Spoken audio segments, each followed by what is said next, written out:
Hey, what is up everyone? I hope all of you are doing great. And in today's question, we have a water sprinkler system consists of a tube bent into S shape. This tube rotates in a horizontal plane about a vertical axis through its center when water flows out from its nozzles. Okay, this structure we generally see in someone's garden or a playground. Top view of the tube is shown in the figure. Moment of inertia of the rotating tube including water about the axis I is I. Okay, so this is the axis, this is how the tube will rotate. The cross section of the outlet of a nozzle is S, the cross section is S, density of water is rho, and velocity relative to the nozzle is u. So the water is coming out with a velocity u, and u is given with respect to the nozzle. Length b of the nozzles is much smaller than the length L, so b is very much smaller than L. Neglect all types of frictional and viscous effects. So what do we need to find out? Derive an expression for the initial angular acceleration of the tube and derive an expression for the angular velocity omega of the tube as a function of time t. Fine. So let us see the diagram once again. For the first question, initially it was at rest, so the initial angular acceleration can be find out using net torque equals I alpha. Okay, so this will be our working formula. So first let us find out the net torque. Okay, so net torque is nothing but L times the net force that is being applied due to the throw of this water. Okay, that impulsive force times 2 due to the presence of two nozzles. So net force is nothing but rate of change of linear momentum. Okay, now linear momentum, this change in momentum is nothing but the amount of water that has been thrown with a speed u in time del t. Okay, so the amount of water that is thrown in time del t is S cross sectional area times velocity times del t times its density. So this is the mass. Okay, and it has been thrown with a speed of u, so this is the change in momentum taken place at a time del t. So del t gets cancelled out. Okay, our final expression for torque is 2su square rho L. Okay, now we have tau equals to I alpha, so alpha is tau by I. So this is our final expression for angular acceleration. Easy. Okay, our next question was to derive an expression for angular velocity. So this is a common understanding that with increase in time the angular velocity will keep on increasing.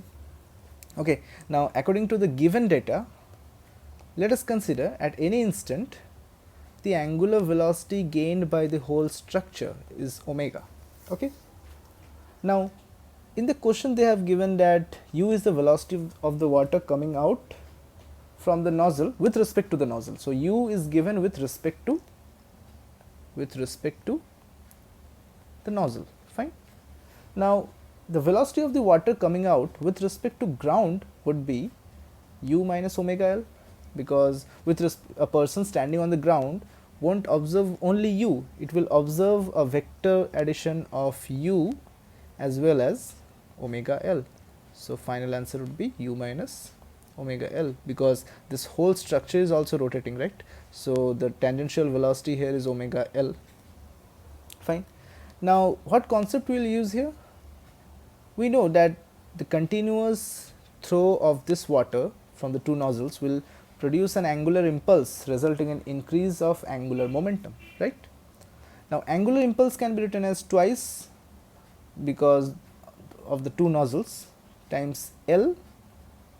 Okay, L times linear impulse. Okay, we all know that moment of a linear impulse will give you the angular impulse r cross j.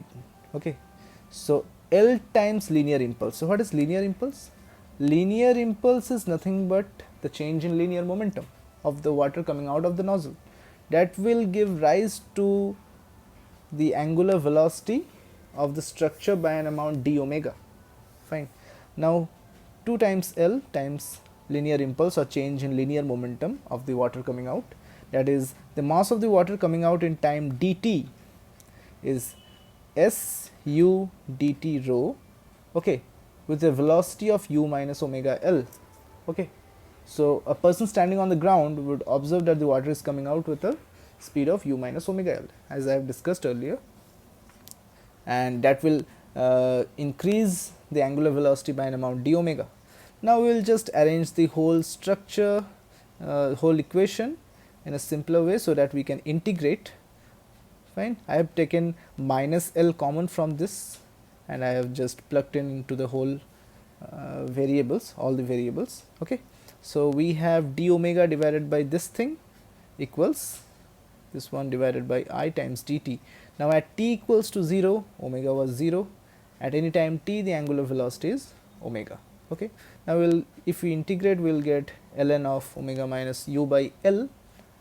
Just putting the limits from 0 to omega, we'll get the final expression like this. Okay, so this is how the angular velocity is increasing. Surprisingly, you can see that the angular velocity is increasing. Okay, and after some time, or after a long time, the angular velocity will reach its maximum value. Okay, so at t tends to infinity, omega becomes u by L, u by L. Fine, so this is how the angular velocity will change with time. Okay, so I hope you all have found this video helpful and informative. If you are new to this channel, please do subscribe, and if you like the video, please give a thumbs up and share it with your friends, teachers, and anyone you like. Okay, so see you in the next one. Peace.